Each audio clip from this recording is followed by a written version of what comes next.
जिंदगी में एक बात जरूर याद रखना, 1 रुपया भी अगर आप दे सको ना, देने की तमन्ना रखना, लेने की इच्छा मत रखना। अगर लेना है तो आप अपने बाहुबल से कमाओ, पसीना गिराओ, मेहनत करके तकदीर का कमाओ, लेकिन जिंदगी में कभी हाथ फैलाने का काम मत करना। एक बार याद रख लो, जिस व्यक्ति ने हाथ फैलाने का काम कर दिया, शायद वो व्यक्ति हमेशा के लिए साधर्मिक बन जाएगा, हमेशा के लिए हाथ फैलाएगा, हमेशा उसकी मांगने की इच्छा होगी। एक बार रास्ता अगर आपने देख लिया, मांगने का रास्ता अगर देख लिया आपने, तो शायद वो मामला सेट नहीं हो पाएगा। किसी साधर्मिक को याचक मत बनाना, किसी साधर्मिक को दुखी मत बनाना, उसको अपने पैर पर खड़े करने की कोशिश करना, अपने पैर पर खड़े रहने की प्रक्रिया करवाना, उसको मदद भी करना हो तो व्यापार में मदद करना, कपड़ों में मदद करना, इस प्रकार से मदद करना कि वो याचक न बने, वो कहीं बेचारा न बने, कहीं वो लोगों के सामने हाथ न फैलावे। एक बार हाथ फैलाने की अगर आदत गिर जाती है व्यक्ति की, तो कभी भी व्यक्ति वो संभल नहीं सकता है। पुण्यशालियों, इस कर्तव्य को समझने के बाद में हम तीसरे नंबर के कर्तव्य पर आ रहे हैं, नाम है उसका क्षमापना। एक बार हम सबको क्षमापना का उच्चारण करना है, बोलो क्षमापना। पर्वाणि सन्तु प्रोक्तानि बहुनि सृजिनागमे पर्युषणा समं नान्यत् कर्मणा मर्म भेद कृत।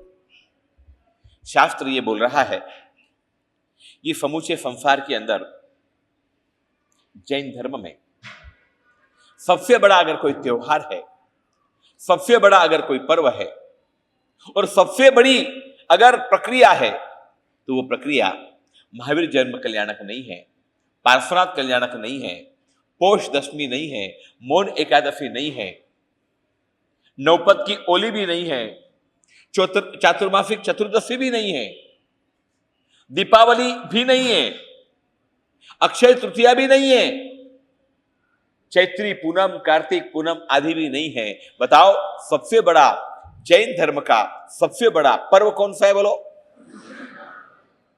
पर्युषणा महापर्व। शास्त्र को सुनने का एक अजब गजब का अवसर। और शास्त्र के अंदर पहले नंबर में हमारी प्रवर्तन की बात उत्तम रत्न ने करी। हमारी प्रवर्तन का मतलब होता है कि जीवों की दया, जीवों की पालना, जीवों की रक्षा, खुद रक्षा करे, औरों को भी जीवों की पालना करावे, खुद भी व्यक्ति जीवों के लिए बचाव की करने की प्रक्रिया करे और औरों को भी बचाव करवाने की प्रक्रिया आगे बढ़ावे। पुण्यशालियों, जीव दया हमारी प्रवर्तन कुमारपाल राजा ने किया था, सम्राट अकबर ने किया था, पेथर शाह मंत्री ने किया था, वस्तुपाल और तेजपाल ने किया था। हम सोच भी नहीं सकते ऐसे ऐसे महान पुण्यशाली हुए जिन्होंने जीव दया का पालन खुद करवाया किया था और औरों से करवाया था। आप 8 दिन तक हिंसक प्रवृत्ति नहीं करें, व्यापार व्यवसाय बिजनेस में ऐसी प्रवृत्ति नहीं करें जिन प्रवृत्तियों से आपको बड़ा खेद हो या जीवों की हिंसा हो। पुण्यशालियों, एक और महत्वपूर्ण बात जो हम लोग समझ रहे हैं उसका नाम है साधर्मिक भक्ति, जिसके बारे में हम लोगों ने सुना। पर हमारी प्रवर्तन की जो बात थोड़ी सी मैं और आगे लूंगा, हमारी प्रवर्तन जीव दया का पालन करना, जीव दया की प्रवृत्ति करना, जीव दया का कार्य करना। पुण्यशालियों, अभी बात चल रही है क्षमापना की। इस दुनिया के अंदर, संसार के अंदर भयंकर बेर झेर बढ़े हुए, आग लग रही है, बैर है, एक दूसरे को खत्म करने की चाह है, एक दूसरे को नष्ट करने की भावना है, एक दूसरे को समाप्त करने की तैयारी है। ऐसे समय में बस लड़ना, झगड़ना, षड्यंत्र करना, एक दूसरे को नीचे दिखाना। किसी स्थान पर मैंने ओली करवाई थी, नौपज्य की ओली थी। एक रूम में, बड़ा रूम था, एक रूम में 8 व्यक्ति रुके हुए थे। भिन्न भिन्न गांव के लोगों को उसमें रुका गया था। और 8 दिन में उन लोगों की इतनी समस्या हुई।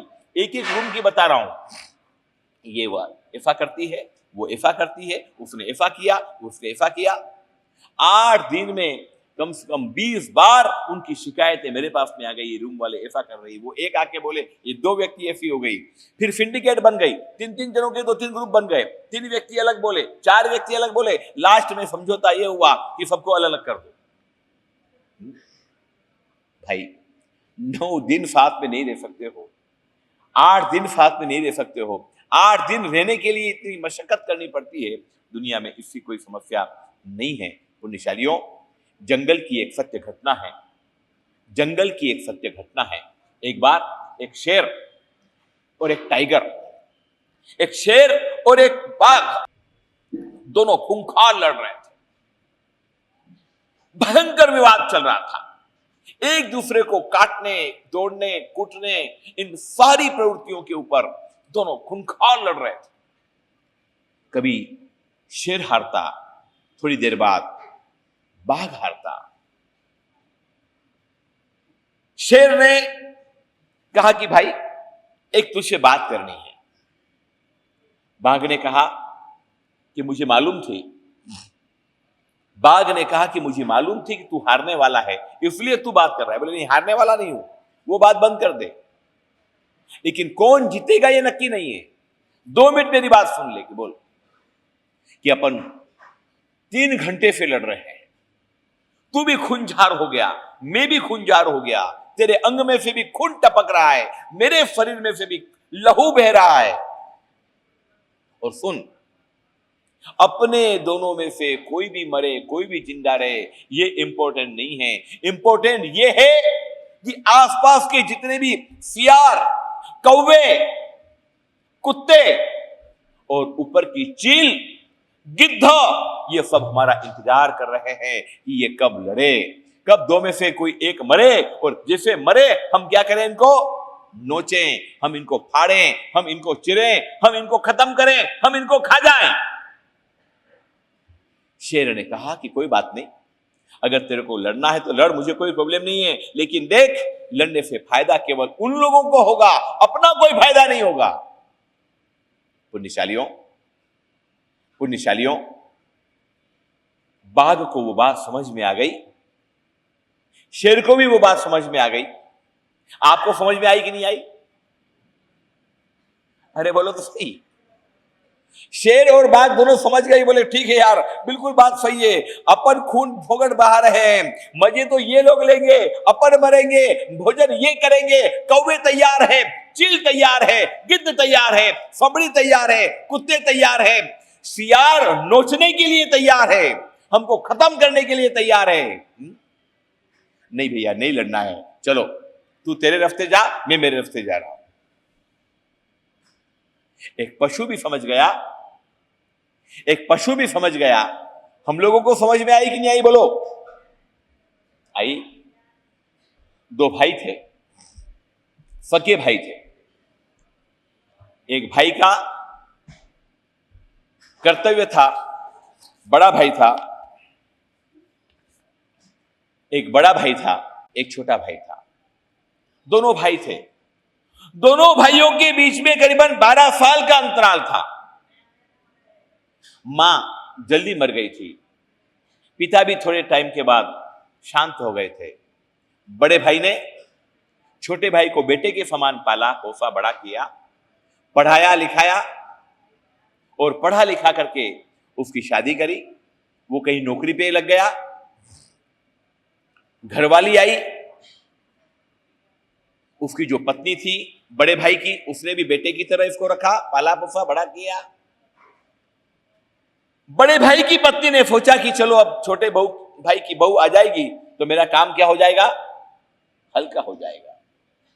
वो फाफू की तरह पेश आई। उसने कहा देख भाई, इतने साल तो मैंने खूब मेहनत करी, लेकिन अब जिम्मेदारी किसकी आ जाएगी? तेरी आ जाएगी।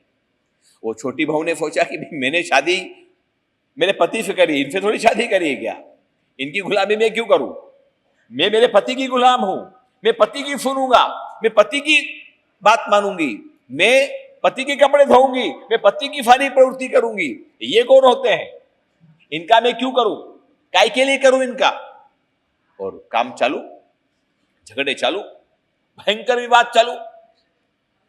दोनों देरानी जेठानी लड़े, कहीं ना कहीं पति का इन्वॉल्व हो ही जाता है, चाहते हुए भी हो जाता है, न चाहते हुए भी हो जाता है। और मन के अंदर एक शंका का कीड़ा होता है। साहब, इस दुनिया की सबसे बड़ी अगर कोई समस्या है ना, तो आपके मन में एक शंका है, आपके मन के अंदर एक संदेह है। और जहां आपके मन में संदेह आया, सारी दुनिया में उसका इलाज है, लेकिन संदेह का कोई इलाज नहीं है। बड़े भाई को यह लगा कि छोटा भाई उसकी पत्नी का पक्ष ले रहा है, छोटे भाई को यह लगा कि बड़ा भाई आंटी का पक्ष ले रहा है। दोनों के आपस के अंदर दूर हुए, दोनों के अंदर आपस के मतभेद चालू हुए। और एक बात याद रख लो, दीवार अगर है ना, दीवार, उस दीवार में एक तिराड़ अगर पड़ती है, तो उस दीवार के अंदर वो तिराड़ क्या हो जाएगी? बढ़ेगी या घटेगी? दीवार के ऊपर पड़ी हुई लकीर धीरे धीरे धीरे धीरे बढ़ने का काम करेगी, और एक दिन संपूर्ण गिर जाएगी, संपूर्ण समाप्त हो जाएगी, संपूर्ण खत्म हो जाएगी। कोई बिरले लोग होते हैं जो जोड़ सकते हैं दीवारों को, बाकी एक बार दीवार में जो एक दरार पड़ी, वो तोड़ने का काम करती है। दोनों भाइयों में झगड़े हुए, भयंकर झगड़े हुए। एक बार तो दोनों दिरानी जोठानी माराकुटी पर आ गई, दोनों भाई भी माराकुटी पर आ गए। बड़े भाई ने छोटे भाई को घर से निकाल दिया, कोई भी हिस्सा दिया नहीं, बोला कि कमाया मैं हूं, सब कुछ मैंने करा है, तूने करा क्या? चल निकल यहां से। छोटा भाई निकल गया। एक और बात बता दूं, इस दुनिया के अंदर समझाने वाले लोग होते हैं या झगड़ाने वाले लोग होते हैं? ज्यादा लोग कौन कैसे होते हैं बोलो? दोनों को मिलाने का काम करते हैं कि दोनों में को भड़काने का काम करते हैं? हाजी, मैंने ऐसे कई श्रावकों को देखा है, गुरु और शिष्य में कोई बाथाबोड़ी हो जाए तो कुछ श्रावक चेले का पक्ष लेते हैं। गुरु जी आपके साथ अच्छा नहीं कर रहे हैं, उनका नाम बोला, इनका नाम बोला, आपका नाम बोला नहीं, आपका ध्यान नहीं रखते हैं, ये गुरु जी बराबर नहीं है, दूसरे गुरु जी ढूंढ लो, चले जाओ यहां से। वो बेचारा शिष्य कच्ची समझ का मान लो, वो उसकी बातों में आ जाता है। कभी कभी कुछ गुरु भक्त गुरु को चढ़ाते हैं कि गुरु जी आपके बाकी सब शिष्य बराबर हैं, आपका ये चेला बराबर नहीं है, ये आपकी बात नहीं रखता है, ये आपकी अमान्य नहीं रखता है, ये आपकी सुनता नहीं है, ये आपके बारे में अच्छा नहीं बोलता है। इसको जरा दूर करो गुरुदेव, आपके ग्रुप में ये बराबर नहीं है, इसको हटाओ। और भक्तों की बात में आकर के गुरु भी अगर कोई ऐसा गलत डिसीजन ले ले,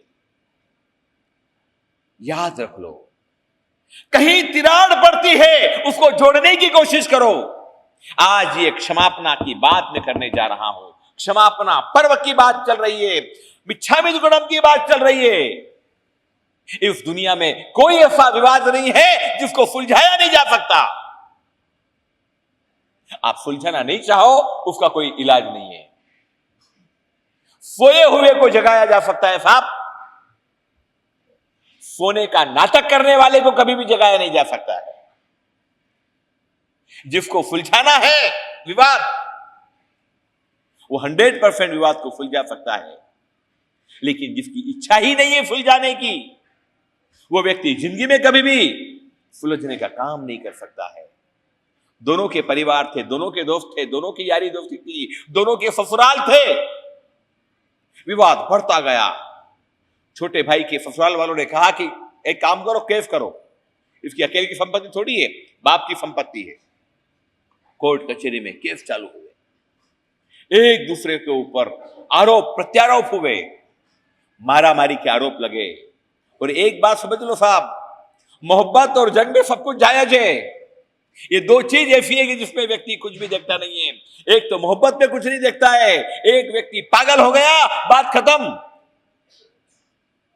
ऐसे कितने ही राजकुमार हुए, ऐसे कितने ही राजा महाराजा हुए जिन्होंने अपने प्रेम की खातिर राजगद्दी तक छोड़ दी। ब्रिटेन के, इंग्लैंड के ऐसे कई राजा हुए जिन्होंने अपनी प्रेमिका के लिए राजगद्दी ठुकरा दी। नहीं चाहिए राजपाट। अरे नेपाल में एक हत्याकांड हुआ था। नेपाल के युवराज राजकुमार ने एक साथ अपनी मशीन गन से अपने पिता, अपना भाई, अपनी बहन, अपनी मां, अपने परिवार के एक साथ 7 व्यक्तियों की हत्या कर दी थी। उसमें केवल एक ही बात थी, एक राजकुमारी थी, भारत की राजकुमारी थी, सिंधिया स्टेट की राजकुमारी थी। उस राजकुमारी के साथ ये राजकुमार लंदन की कॉलेज में पढ़ता था। उससे प्रेम हो गया और घर आकर के मां को बोला, परिवार को बोला कि मुझे इस राजकुमारी के साथ शादी करनी है। परिवार वाले ने कहा कि देख भाई, बाकी सबके साथ तो शादी में कोई इनकार नहीं है, लेकिन भारतीय नारी के साथ तेरी शादी नहीं हो सकती है। इंडियन नहीं चल सकती है, नेपाली लड़की चाहिए। नेपाल इतना बड़ा पड़ा है, जो चाहिए वो नेपाल में जिसकी इच्छा हो हमें मंजूर है। इंडियन नहीं नहीं नहीं नहीं नहीं, इंडियन राजकुमारी को यहाँ की नेपाल की प्रजा एक्सेप्ट नहीं करेगी, अपनी रानी के रूप में एक्सेप्ट नहीं करेगी, इसलिए चॉइस चेंज कर। लड़के ने बोल दिया कि इस जिंदगी में तो चॉइस चेंज नहीं होगी। खूब विवाद चला, दोपहर के टाइम भोजन कर रहे थे सब, बातचीत, इसी बात फिर एक बार बात निकली। राजकुमार उठा, दीपेंद्र उसका नाम था। राजकुमार दीपेंद्र उठा, मशीन गन वहीं पर पड़ी हुई थी, उसने मशीन गन उठाई, आओ देखा ना ताव देखा। सबसे पहले मां को मारा, फिर पिता वीरेंद्र को मारा, फिर बहन को मारा, फिर अपने छोटे भाई को मारा, फिर एक दो बचाव में आने वाले उनको मारा, और लास्ट में खुद ने भी अपने ऊपर तान दी। ये हिंसकता है। याद रख लो, आप जितनी हिंसा को बढ़ाओगे उतनी हिंसकता बढ़ेगी।